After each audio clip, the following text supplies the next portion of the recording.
12th geography की online class में आप सभी का स्वागत है। आज हम हमारी किताब के छठे पाठ के बारे में चर्चा करेंगे, जिसका नाम है विश्व मानव अधिवास। विश्व मानव अधिवास। देखिए, अधिवास का तात्पर्य होता है बस्ती, तो हम यूं कह सकते हैं विश्व मानव अधिवास या विश्व मानव बस्ती। मनुष्य की जो बस्ती होगी उसी बस्ती को अधिवास कहा जाएगा।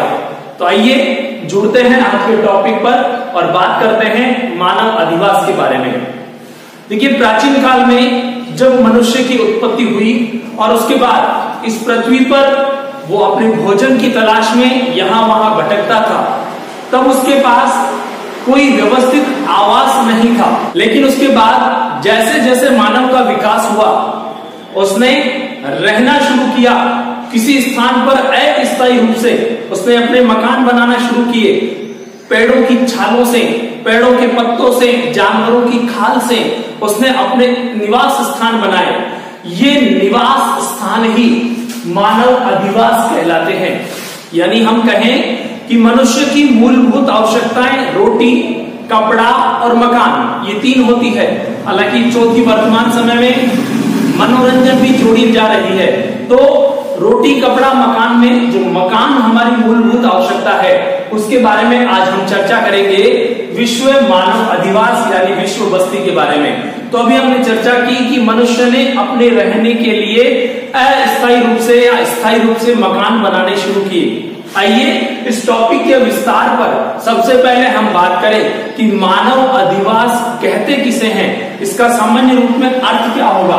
तो हम कह सकते हैं, यदि मानव अधिवास के अर्थ के बारे में चर्चा करें तो हम ये कह सकते हैं कि धरातल पर मानव द्वारा, धरातल पर मानव द्वारा निर्मित व विकसित, देखिए शब्द लिखी है मानव द्वारा निर्मित व विकसित, मनुष्य के द्वारा बनाया गया हो, यानी मानव द्वारा निर्मित व विकसित आवासों के संगठित समूह को, विकसित आवासों के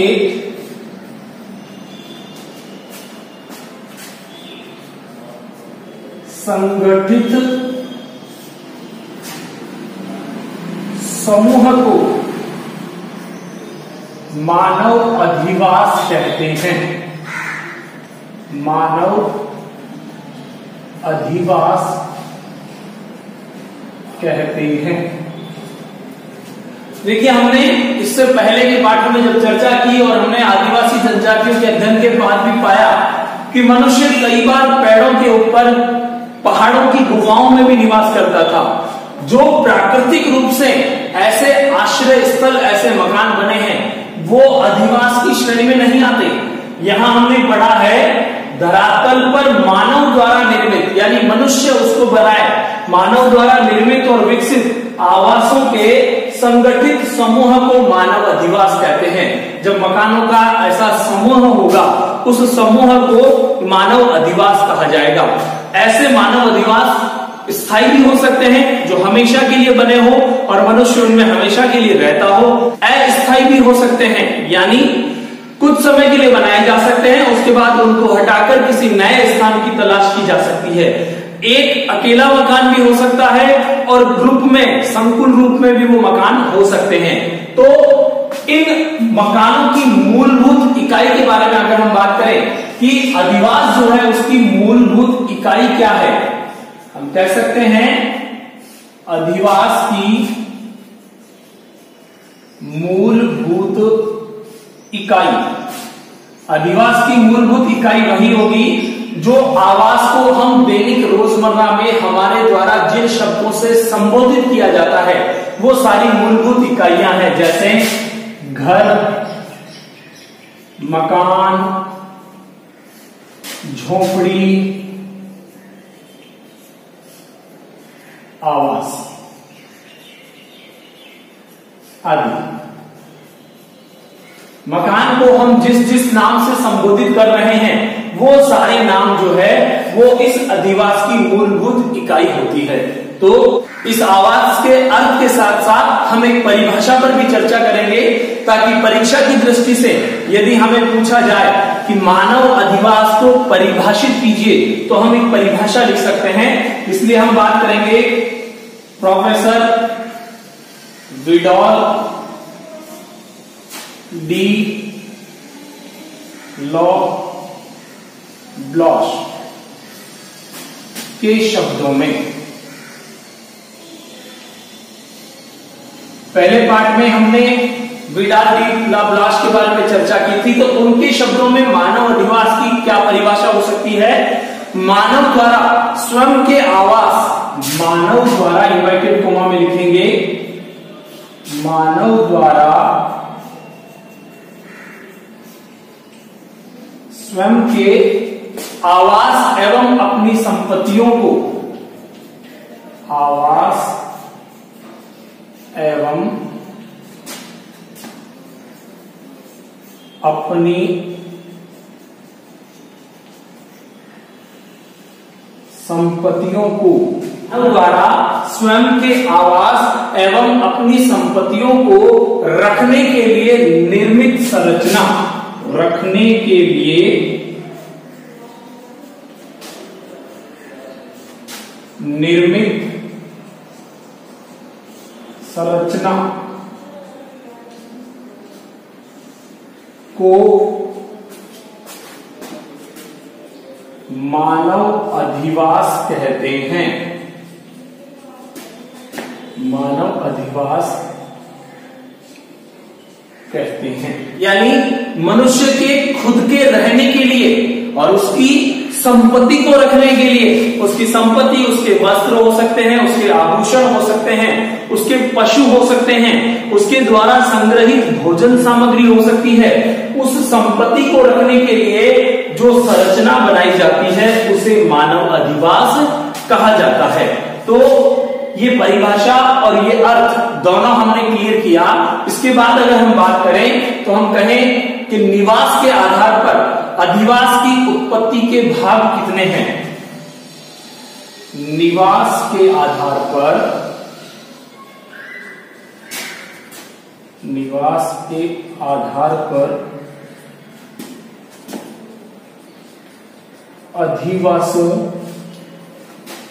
की उत्पत्ति के भाग। देखिए, अधिवास में मनुष्य निवास करता है, तो इस निवास के आधार पर इस अधिवास के जो भाग हैं उन भाग पर अगर हम बात करें तो प्रमुख रूप से दो भाग होंगे।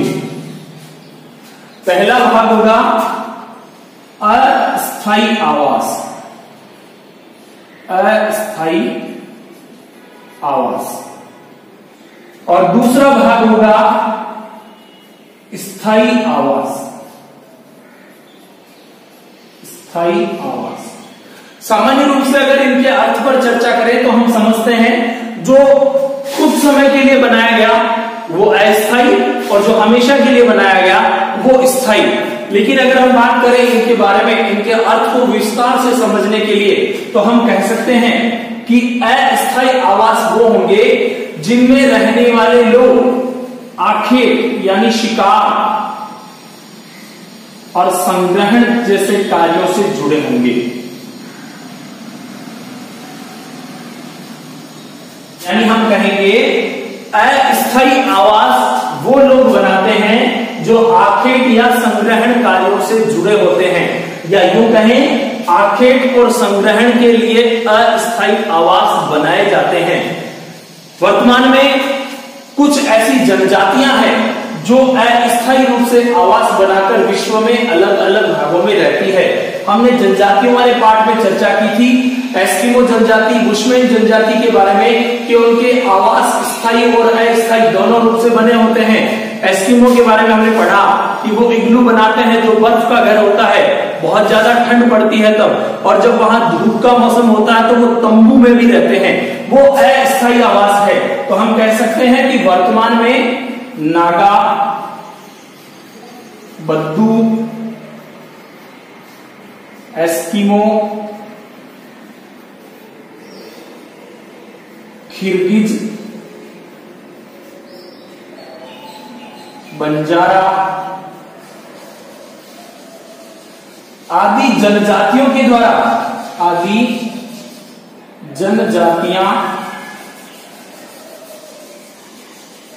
ऐसे आवास बनाती है या ऐसे आवास में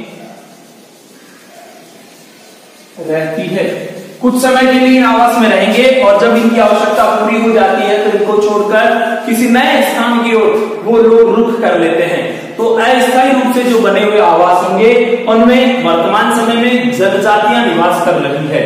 अब बात करें स्थायी रूप की, तो जब मनुष्य आखेट संग्रहण करके अपना गुजारा कर रहा था तो उसने अपने अस्थायी आवास बनाए, लेकिन जब उसे आवश्यकता महसूस हुई कि आखेट और संग्रहण से मेरा गुजारा नहीं हो रहा तो उसने आखेट और संग्रहण को थोड़ा सा आगे बढ़ाते हुए कृषि और पशुपालन जैसे कार्य शुरू किए। अब देखिए, जब भूमि के एक भाग पर व्यक्ति कृषि करेगा तो उसे परमानेंटली वहां रहना पड़ेगा ताकि उस कृषि की सुरक्षा कर सके, समय समय पर उसको पानी पिलाना, उसकी खरपतवार को हटाना, ये कार्य भी वो कर सके। या यूं कहे पशुपालन अगर वो कर रहा है तो एक स्थान से दूसरे स्थान पर जाने में उसे अपने पशुओं को साथ ले जाना पड़ता है, जिससे उसे भारी परेशानी महसूस होती है। तो इसलिए जब कृषि और पशुपालन वो करने लगा तो उसने अपना समूह बनाया, यानी वो समूह में रहा, समूह में रहने लगा। तो समूह में रहने के लिए उसने अपने स्थायी आवास बनाए। तो हम ये कह सकते हैं कि स्थायी आवास में वो लोग रहने लगे जो कृषि पशुपालन के रूप में कार्य कर रहे थे, या यूं कहें जो लोग समूह में निवास कर रहे थे उन्होंने अपने स्थायी अधिवास बनाए। तो ये निवास के आधार पर, उनके रहने के आधार पर अस्थायी और स्थायी, ये दो प्रकार के उत्पत्ति के भाग हुए अधिवासों के, जिनके आधार पर हमने बात की कि अस्थायी आवास में आखेट और संग्रहण करने वाले लोग रहते हैं जो वर्तमान में विभिन्न जनजातियां यहां निवास करती है ऐसे अस्थायी आवास बनाकर, और कृषि और पशुपालन से जुड़े लोग या समूह में रहने वाले लोगों ने अपने स्थायी अधिवास बनाए। अब बात करें मानव अधिवास के उद्देश्य की या इनकी उपयोगिता की। पॉइंट होगा हमारा अधिवास के उद्देश्य, या दूसरा हो सकता है उपयोगिता। तो परीक्षा में उद्देश्य भी पूछे जाए या उपयोगिता पूछे जाए, हमें कंफ्यूज नहीं होना है। अधिवास के क्या उद्देश्य हो सकते हैं या अधिवास की क्या उपयोगिता हो सकती है। तो नंबर 1 हम कह सकते हैं निवास के लिए, निवास के लिए मनुष्य अपने रहने के लिए अधिवास बनाता है। वो चाहे किसी भी क्षेत्र में रहता हो, वहां अपना निवास स्थान बनाने के लिए उसको अधिवास की आवश्यकता होती है या उसकी उपयोगिता होती है। नंबर 2 की बात करें तो सुरक्षा के लिए, सुरक्षा के लिए जंगली जानवरों से, जंगली पशुओं से, या यूं कहें बाढ़, बारिश, तूफान, आंधी, ज्वालामुखी, बिजली का गिरना, ये सारी जो प्राकृतिक समस्याएं भी है, इनसे सुरक्षा के लिए भी मनुष्य को अधिवास की आवश्यकता होती है। तो इन कहें भंडारण के लिए, भंडारण के लिए, भंडारण का अर्थ होता है सुरक्षित रखना, भंडार करना, यानी मानव के द्वारा जो खाद्य सामग्री का संग्रहण किया जाएगा, कृषि के माध्यम से जिस वस्तु का उत्पादन करके वो अपने घर पर लाएगा, अपने पशुओं को रख रहा है, तो उन सबको रखने के लिए, उन सबका भंडारण करने के लिए उसको अधिवास की आवश्यकता होती है। और नंबर 4 हम बात करें तो हम कह सकते हैं सामाजिक व सांस्कृतिक कार्यों के लिए।